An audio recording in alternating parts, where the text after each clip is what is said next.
Everyone, एक बार फिर से स्वागत है आप सभी का आपके अपने YouTube चैनल द गुरुकुल परिवार में। आज हम फिर से एक इंटरेस्टिंग और इंटरनेशनल टॉपिक के साथ प्रस्तुत हुए हैं, जिसका नाम है सार्क। सार्क एक मछली का भी नाम है, सार्क एक संगठन का भी नाम है। हम मछली के बारे में चर्चा नहीं करने वाले हैं, हम चर्चा करने वाले एक सार्क नाम के संगठन के बारे में। सबसे पहले देखते हैं कि सार्क बनाया क्यों गया और सार्क का मतलब क्या है, या सार्क के शॉर्ट फॉर्म है या फुल फॉर्म है, तो देखते हैं। तो सबसे पहले क्या हुआ कि हमारे जो पृथ्वी पर 7 महाद्वीप हैं, उसमें से सबसे बड़ा महाद्वीप है एशिया। एशिया के दक्षिण में कुछ ऐसे देश थे जो अपने आर्थिक रूप से विकास नहीं कर पा रहे थे, किसी चीज के साथ या किसी दूसरे देशों के साथ अपना व्यापार नहीं बढ़ा पा रहे थे। तो एक बांग्लादेश के तत्कालीन प्रेसिडेंट सन 1980 में, जिनका नाम था जिया और रहमान, इन्होंने एक ऐसा प्रस्ताव रखा अपने पड़ोसी देशों के साथ कि हम कुछ ना कुछ एक ऐसा संगठन बनाए जो हमारे आर्थिक और सामाजिक विकास को बढ़ावा दे, एक दूसरे के व्यापार में सहयोग करे। एक संगठन का निर्माण किया गया जिसका नाम है सार्क। अब देखते हैं हम सार्क सार्क का मतलब क्या है। जो सबसे पहले इसमें एस लिखा है, इसका मतलब होता है साउथ, ए का मतलब है एशियन, और इस ए का मतलब है एसोसिएशन, एसोसिएशन फॉर, और इस आर का मतलब है रीजनल। रीजनल का मतलब होता है क्षेत्रीय या क्षेत्र, और इस सी का मतलब है को ऑपरेशन।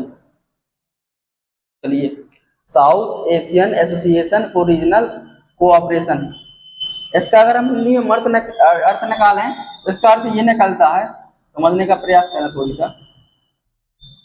दक्षिण एशियाई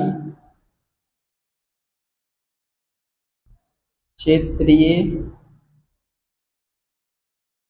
सहयोग संगठन।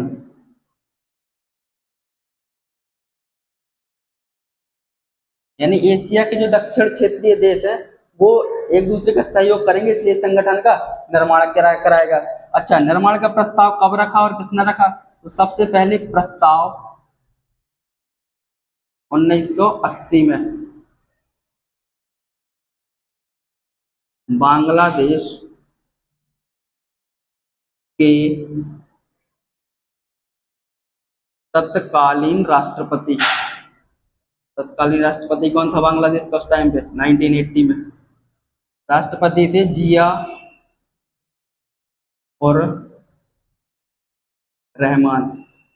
इन्होंने एक प्रस्ताव रखा कि क्यों ना हम एक ऐसे संगठन का निर्माण करें जो व्यापार और सामाजिक आर्थिक विकास में सहायता करे एक दूसरे का। तो जो पड़ोसी देश थे एक दूसरे के पास के देश, उन्होंने लगभग 5 साल के बाद इस पर जो इन्होंने प्रस्ताव रखा उस पर सिग्नेचर कर दिए। सिग्नेचर करने वाले पहले 7 देश थे। वो 7 देश कौन कौन से हैं? जैसे इन्होंने सिग्नेचर किए तो इस वाले संगठन की स्थापना हो गई। स्थापना कब हुई थी?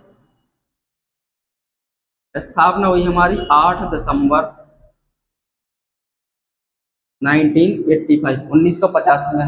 अच्छा, इसकी स्थापना भले ही बांग्लादेश में हुई हो सार्क की, क्योंकि बांग्लादेश के राष्ट्रपति ने प्रस्ताव रखा, तो स्थापना इसकी बांग्लादेश में हुई, बांग्लादेश में स्थापना हुई।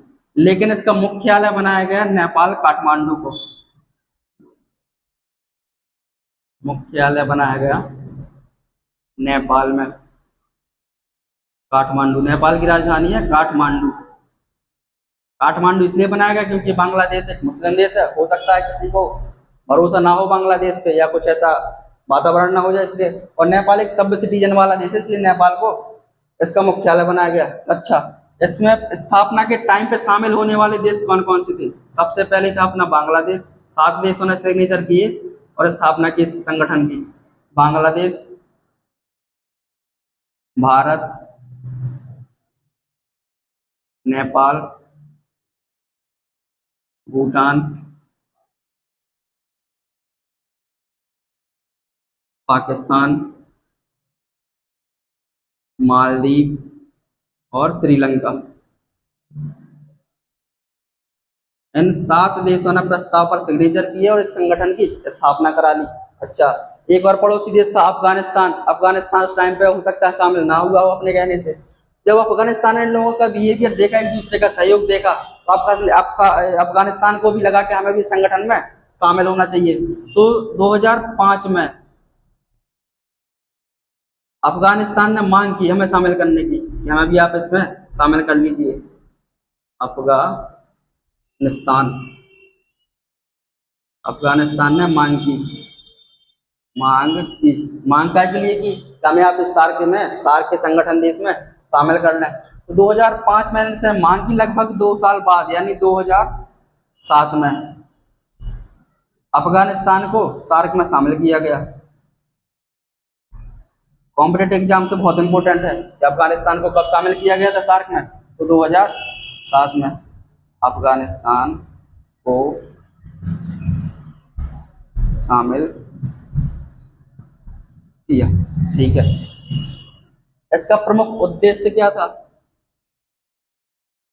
उद्देश्य हम आपको पहले ही बता चुके हैं,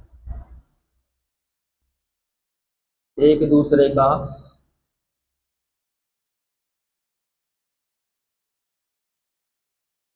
आर्थिक एवं सामाजिक व्यापार और विकास, आर्थिक और सामाजिक विकास में बढ़ावा देना, ये इसका मुख्य उद्देश्य था सार्क संगठन का, कि आप कोई भी व्यापार करें या किसी भी चीज का डेवलपमेंट करें, हम उसमें आपको जितनी आवश्यकता पड़ेगी हम उतना आपका सहयोग करेंगे। तो पहले जब इसकी स्थापना हुई उस टाइम पे 7 देश शामिल थे, वर्तमान में सार्क में 8 देश शामिल हैं। वर्तमान में 8 देश शामिल हैं। वो 8 देश कौन कौन से हैं? सबसे पहले तो बांग्लादेश है, इसी ने इसकी नींव रखी थी, यहाँ के राष्ट्रपति ने। बांग्लादेश के बाद भारत, नेपाल, भूटान, पाकिस्तान, अफगानिस्तान, मालदीव हमारा जलीय पड़ोसी देश है, और श्रीलंका। 1 2 3 4 5 6 7 8, ये 8 देश ऐसे हैं जो सार्क में आज भी शामिल हैं और व्यापार में एक दूसरे का सहयोग करते रहते हैं। अच्छा, उससे अच्छी बात यह है कि जितने भी देश हैं वो सब भारत के पड़ोसी देश हैं। ये मालदीव और श्रीलंका जलीय पड़ोसी देश है, ये स्थलीय पड़ोसी देश है। पड़ोसी देश एक दो और हैं, चीन है, जैसे म्यांमार हो गया।